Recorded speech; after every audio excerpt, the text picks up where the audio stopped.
ভারতবর্ষ, কবি সমীন্দ্র ভৌমিক। এখানে তিনটে, ওখানে তিনটে, সেখানে তিনটে ঘেউ, এই তল্লাটে তারা ছাড়া আর মনীষী নেই কেউ। হারে রে রে রে রে চিৎকার শুনে সবাই পগার পান। কেবল একটা হাবাগোবা ছেলে নাম ভুলে গেছে তার। তার দু চোখের দৃষ্টি কেমন স্বপ্নের মতো নেই।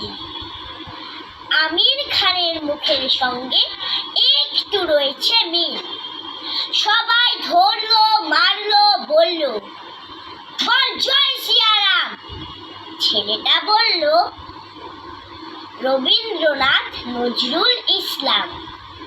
আরো একদল বলল, বলতো আল্লাহ আকবার। ছেলেটা বলল, ডিরোজিও আর অতীশ দীপঙ্কর। সবাই ধরলো, মারলো, বলল, কোনখানে তোর ঘর?